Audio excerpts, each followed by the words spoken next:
နောက်ထပ်အခြေအနေတစ်ခုကကျတော့စန့်ကျင်ဘက်ဖြစ်တဲ့အကြောင်းအရာစန့်ကျင်ဘက်ဖြစ်တဲ့အကြောင်းအရာတွေကိုသုံးလို့ရတယ်ဆိုတော့စန့်ကျင်ဘက်ဆိုရင်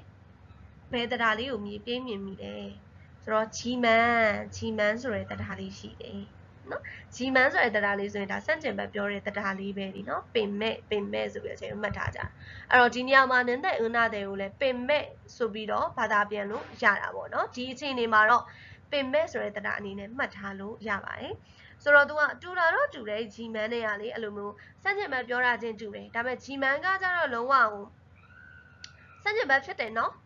အဲ့လိုသဘောမျိုးပြောသလိုဖြစ်တာပေါ့နော်မတူဘူးအဲ့လိုသဘောမျိုးကိုလုံးဝကိုတိတိကျကျဖော်ပြသလိုဖြစ်သွားတယ်နင်းတဲ့ဥနာတဲ့ဒီပတန်လေးနဲ့သုံးလိုက်ရင်တော့နည်းနည်းနုညံ့ညံ့လေးပဲပေါ့နော်တိတ်တော့မတူဘူးဆိုတော့အဲ့လိုသဘောမျိုးထားမျိုးလေးပဲပြောသလိုဖြစ်သွားတယ်ဒါမဲ့ရေဘူးကအဖြစ်ဒါတူညီတဲ့အချက်ဆိုပြီးတော့ကြည့်လို့ရှိရင်တော့နှစ်ခုစလုံးကစန့်ကျင်ဘက်အခြေအနေကိုသုံးလို့ရတယ်ပေါ့နော်အဲ့တော့저는 커피를 좋아하는데 오늘은 차를 마실게요. 저는 커피를 좋아하는데 저는 커피를 짧으면 오늘은 차를 마실게요. 뒤로 옆에 입에 떠올라이 밤에 담요별 커피를 누구하러 짧다 다베멜로 뒤로 옆에 차에 떠올라이 도미 소비별 누구랑 커피 짧라다အခုလက်ဖက်ရည်ပဲတောင်းမယ်ဆိုမတူညီတာဖြစ်သွားတဲ့အတွက်ဒီပတန်လေးကိုသုံးပြီးတော့ပဲသုံးတာဂျီမန်းနဲ့သုံးလဲရတယ်เนาะဒါပေမဲ့ तू ကဟိုပေါ့ပါပါချောချောချူချူရှော့ရှော့ရှူရှူလေးပြောချင်တာပေါ့เนาะအဲ့တော့အဲ့လိုလေးနုနုညံ့ညံ့ပေါ့ပါပါလေးပြောချင်တာဖြစ်တဲ့အတွက်နင်းတဲ့အဲ့ဒါလေးနဲ့သုံးလိုက်တယ်ဒါပေမဲ့ဒီညမှာချက် coffee နဲ့ 좋아하지만 오늘은 차를 마실게요 လို့ပြောရင်ရောရတယ်เนาะအဲ့ဒါလေးရတယ်เนาะအဲ့ကြောင့်မလို့ချက်ခုနကရေဘူးကအပြင်ကတော့နှစ်ခုစလုံးဒီစန့်ကျင်ဘက်ဖြစ်တဲ့အခြေအနေသုံးတဲ့နေရာမှာအတူတူပဲလို့ဆိုပြီးတော့ပြောပြီးလိုက်တာเนาะ이 옷이 예쁜데 저한테는 안 어울려요. 이 옷이 예쁜데 디웨사가 나비메리 저한테는 안 어울려요. 저너네야로 말라이고 저마네야로 말라이네. 디니네 아얀 라라.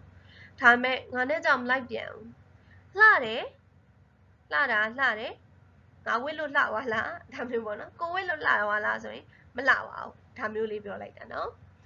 나 그 사람은 제 친구인데 성격은 잘 몰라요.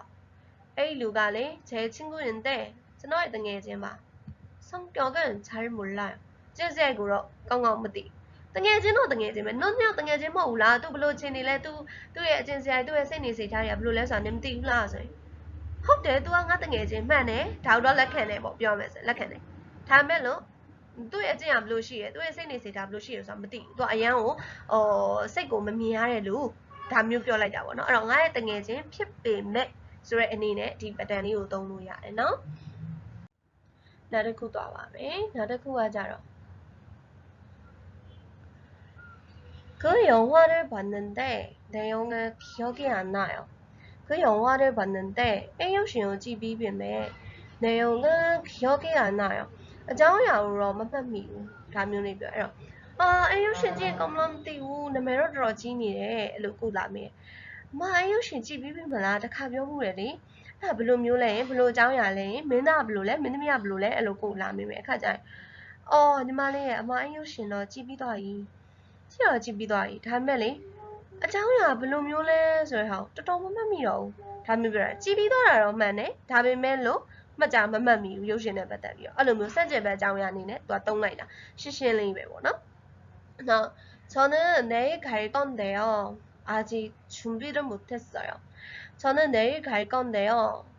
ကျွန်မမနေ့ပြန်သွားမှာ아직 준비를 못했어요. အခုထိမပြင်ဆင်ရသေးဘူးဒါမျိုးပဲပေါ့နော်။ပိတ်ရက်တစ်ခုရှိမယ်ပိတ်ရက်ရှိတစ်ခုရှိမယ်ပိတ်ရက်ရှိနင်ဒီနေ့ပြီးတော့ရှင်ခီးသွားမှာဆိုဟုတ်လားဟုတ်တယ်မနေ့ပြန်သွားမှာလေ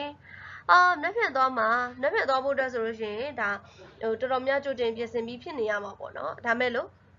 ခုထိကိုမပြင်ရသေးဘူးအဲ့လိုစန့်ကျင်ဘက်အနေနဲ့သုံးလိုက်တယ်နော်비가 올 건데 그래도 행사는 진행해요 비가 올 건데 모여러 마비메 그래도 모여러 마 다비메레 အဲ့လိုပြောလို့ရတယ်ဒါမှမဟုတ်모여러 비메 다멜레 행사는 진행해요. ပွဲကတော့ဆက်လုပ်သွားအောင်ပါပွဲကတော့ဆက်လုပ်သွားမိုးရတော့မှာဟုတ်တယ် ဒါပေမဲ့အဲ့လိုစန့်ကျင်ဘက်အနေနဲ့ဒါလေးသုံးလိုက်တာပေါ့နော်ဒီဟာလေးကတော့နည်းနည်းအဆင်ပြေမယ်လို့တော့ထင်ပါတယ်เนาะအရင်ခက်ခက်ခဲခဲရှိလောက်မယ်တော့မထင်ဘူးပေါ့နော်ဆိုရင်နောက်ဆုံးဆန်းဝမ်းသွားပါမယ်နောက်ဆုံးအချိန်လေးကကြတော့အံ့ဩမင်တန်မှုအံ့ဩထိတ်လန့်မှုဖော်ပြတဲ့အခါမှာသုံးတယ်လို့ဆိုပြီးတော့ပြောထားတယ်သူကလည်းစကားအဆုံးသက်အနေနဲ့ပဲသုံးလိုက်တာပါစကားအဆုံးသက်တရားအနေနဲ့ပဲသုံးလိုက်တယ်သုံးပြီးတော့သူကဘာနဲ့တူလဲဆိုနေယိုလေးနဲ့သွားပြီးတော့တူတာပေါ့နော်နေယိုတို့ပြီးရင်တော့ခွန်းညိုတို့အဲ့ဒီတရားလေးနဲ့သွားတူတာပေါ့နော်ဘာရယ်လို့ပြောချင်တာအစီအစဉ်တွေအနာဂတ်တွေအဲ့လိုမျိုးပြောချင်တာထဲသူတို့ကအဲ့လိုမျိုးအချိန်လေးဖြစ်သွားဟမ်အဲ့လိုအချိန်လေးဖြစ်သွားတာပေါ့နော်ဟမ်အဲ့လိုမျိုးအဲ့တော့ပထမဆုံးသိရှိလိုက်ရတဲ့အခြေအနေအဲ့အခြေအနေအဲ့ဒီအခိုက်အတန့်မှာအဲ့ဒီအခြေအနေအပေါ်ကိုကိုယ့်ရဲ့အံ့ဩမှုကိုဖော်ပြတဲ့အခါမှာသုံးပါเนาะအဲ့တော့ကြည့်တိုက်မယ်생각보다 사람이 많은데요 생각보다ထင်တာထက် 사람이 많은데요လူတွေများတယ်เนาะဝါထင်တာထက်လူတွေတော်များတာပဲဥပမာထားပါတော့ဖျားသွားမယ်ပေါ့เนาะဒီဘုဒ္ဓဦးနေဖျားသွားမယ်ပေါ့နော်သွားတဲ့အခါမှာအော်ဖျားဂျားရက်ဆိုတော့လူလည်းသိမရှိတော့ဘူးဖျားပေါ်မှာပေါ့ဒါပေမဲ့ရောက်လဲရောက်အောင်မလေးထင်တာတဲ့လူတွေကတော်တော်များတာပဲဟာ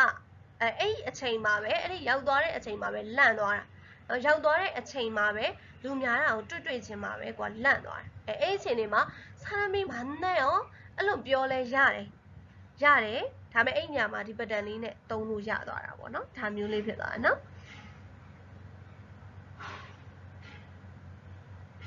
벌써 해가 졌는데요. 해가 지다. 와, 내ဝင်သွားတာပြောမယ်နော်။벌써 ဆိုပြီးနှစ်နေတဲ့သဘောမျိုးပြောချင်တာ။ဆိုတဲ့အခါကျတော့နေကဝင်သွားပြီပဲနော်။နေဝင်သွားပြီပဲတော့။နေဝင်လို့ဝင်မှမသိအထဲမှာထားပါတော့အလုပ်တွေအားလုံးအလုပ်ရှုပ်လို့ပေါ့နော်။လုပ်နေကြတယ်။အကုန်လုံးလိုက်ကာတွေကလည်းခြာထားပြီးတော့အထဲမှာလုပ်နေကြတယ်။အဲ့ဒီအချိန်မှာကွာအပြင်လေးချက်ထွက်လိုက်တဲ့အချိန်မှာဒါမှမဟုတ်ဟာလေးလိုက်ကာလေးချက်ဖွင့်ကြည့်လိုက်တဲ့အချိန်မှာဟဲ့နေတော့ဝင်သွားပြီတော့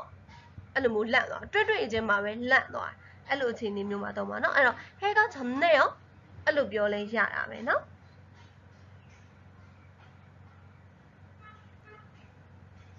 음식이 좀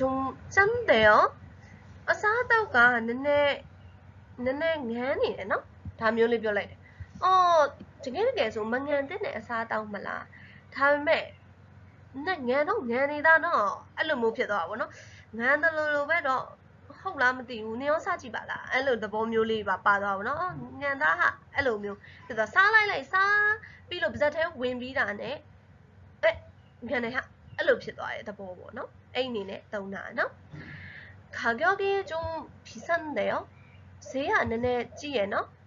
ငါ line ပေါ်မှာကြည့်ခဲ့တော့ကြတော့ line ပေါ်မှာငါရှာထားတာပေါ့နော်တခုဖုန်းတွေပါပဲဖြစ်ဝင်မယ်ပေါ့နော်ဝင်မယ်ဆိုရင်က line ပေါ်မှာရှာထားတာကနည်းနည်းလေးဈေးသက်တာရယ်ပေါ့အဲ့တော့ site နေပါတော့စုံစမ်းကြည့်တဲ့အချိန်မှာကြည့်တော့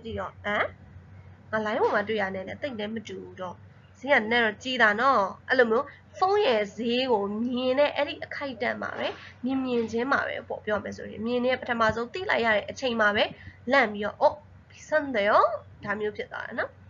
한국어를 정말 잘하시는데요 코리아စကားကိုတော်တော်လေးကောင်းကောင်းပြောတတ်တာပဲနော်တကယ်ကိုတော်လိုက်တာဒါမျိုးပေါ့ဟိုပါသူအဲ့လောက်တော်မယ်မှန်းလို့လဲကိုယ်စိတ်ထဲမှာမထင်ထားမိဘူးပြီးတဲ့အခါမှာအရန်လဲချီးကျူးခြင်းစိတ်ပေါ်သွားတယ်ပေါ့အဲ့ဒီအချိန်မှာကိုပြောလိုက်တာ잘하시네요အဲ့လိုပြောလဲရတယ်နော်အဲ့ညမှာမှအဲ့နေယိုကိုမတုံးဘဲနဲ့ဒီကောင်လေးကိုပဲတုံးဒီကောင်လေးကိုတုံးလိုက်တာအဲ့တော့ဘယ်ဟာတုံးလို့ရတဲ့သဘောပေါ့နော်잘하시는데요 와အဲ့လိုဖြစ်သွားတာပေါ့နော်벌써 10년이 지났는데요နှစ်တောင်ရှိသွားပြီပဲเนาะဥမာကောင်လေးနဲ့တွဲတာအမကောင်လေးနဲ့တွဲတာဘယ်နှစ်ရှိသွားပြီလဲအမလား10နှစ်ရှိသွားပြီအဲ့လိုမျိုးပြောရချင်ပါအမလေး10နှစ်တောင်ရှိသွားပြီပဲเนาะဟုတ်လားအမရဲ့အဲ့လောက်တောင်ကြာသွားပြီလားအဲ့လိုမျိုးပေါ့เนาะအဲ့လို10နှစ်ဆိုတာတိသွားပြီးတိသွားတဲ့အဲ့ဒီခိုက်တက်မှာပဲလန့်ပြီးတော့အဲ့လိုမျိုးပြောလိုက်တာပေါ့အဲ့လိုအချိန်နေနဲ့သုံးလို့ရတာပေါ့เนาะအဲ့တော့ချုံရလို့ရှိရင်ရလေဒီပတန်လေးကလေဘယ်လိုအခြေအနေပဲဖြစ်ပေါ့နော်ဒီအခြေအနေ၄မျိုးလုံးမှာပေါ့နော်ဒီအခြေအနေ၄မျိုးလုံးမှာဘယ်လိုအခြေအနေပဲဖြစ်သူကပြောမယ်ဆိုလို့ရှိရင် အကြောင်းအရာရက်မသွားစကားအဲ့ဒီစကားပြောနေစကားအခြေအနေရလေရက်မသွားပေါ့နော်စကားဝိုင်းရပြီးမသွားတဲ့အခြေအနေမျိုးဖြစ်တယ်စကားစတစ်ခုကြံနေသေးသလိုဖြစ်နေတာတော်သူစကားဆက်တတာအနေနဲ့ဆိုလို့ရှိရင်တော့ဒါလုံးဝကွက်တီပေါ့နော်စကားဆက်တတာအနေနဲ့ဆိုရင်အဲ့လိုမျိုးအနောက်ကနေပြီးတော့တစ်ခုခုအဲ့လိုမျိုးလိုက်ပါနေရပေါ့နော်အဲ့ဒီဟာမျိုးရှင်းပြနေရပေါ့နောက်ပြီးကြရင်နောက်တော်သူအန်အောတာပဲဖြစ်ဖြစ်အဲ့လိုမျိုးဟိုတစ်ဖက်လူစီကနေတုတ်ပြန်စကားလိုချင်တာပဲဖြစ်ဖြစ်ပေါ့နော်အဲ့လိုအချိန်တွေဆိုလို့ရှိရင်လည်းအဲ့တိုင်းပဲစကားကြီးကပြောလို့ရက်သွားတာမဟုတ်မရက်သွားပဲနဲ့တစ်ဖက်လူစီကနေပြီးအဲ့လိုတစ်ဖက်လူစီကပြောတာမျိုးဒါမှမဟုတ်ကိုကနေပြီးဆက်ပြောမဲ့စကားတခုကြံနေတာမျိုးအဲ့လိုမျိုးပုံစံမျိုးကိုရောက်တယ်ဒီနင်းတဲ့အင်းနာတဲ့နီးနေရလေနော်အဲ့တော့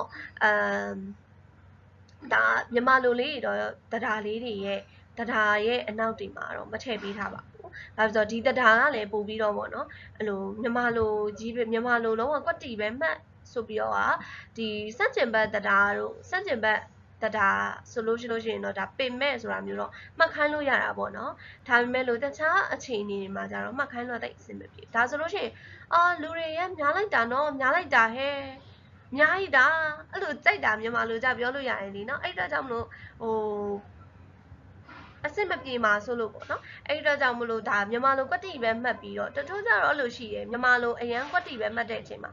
ကိုလွယ်လေးတော့မှခေါင်းထဲကမထွက်တော့တာမျိုးပေါ့နော်ညားလိုက်တာဆိုပြီးတော့ကိုကလိုက်တာဆိုတော့တရားအနေနဲ့ကိုမှတ်ထားဒါပေမဲ့ကိုကငါပြောချင်တာများတယ်နော်ဒါမျိုးပြောချင်တာပေါ့အဲ့ခါကျတော့ဘယ်လိုသုံးရမလဲဘယ်တရားသုံးရင်ကောင်းမလဲဆိုအဲ့လိုမျိုးစဉ်းဝင်စဉ်းစားတတ်ကြတယ်ဒါကျတို့တပည့်တွေထဲမှာလည်းရှိရပေါ့နော်ចောင်းသားတွေထဲမှာလည်းရှိပါတယ်အဲ့လိုမျိုးစဉ်းအောင်စဉ်းစားတတ်တယ်အဲ့ဒီတော့ကြောင့်မလို့လဲတမင်ဒီတရားကိုဆိုလို့ရှိရင်မြန်မာလိုတမင်လည်းမထည့်ပေးထားလည်းပါပါတယ်နော်အဲ့တော့ဒီဗီဒီယိုလေးကိုနားထောင်ပြီးတော့ဒီအနန်းတဲ့အနာတဲ့ကိုပတ်တန်လေးကိုနားလည်ပို့ပြီးတော့ပေါ့နော်ရှင်းသွားမယ်လို့တော့မျှော်လင့်မိပါတယ်တခုခုမေးချင်တာရှိလို့ရှိရင်လည်း comment လေးထဲမှာထည့်ပြီးတော့မေးလို့ရပါတယ်ရှင်ဟုတ်ကဲ့ပါကျေးဇူးတင်ပါတယ်감사합니다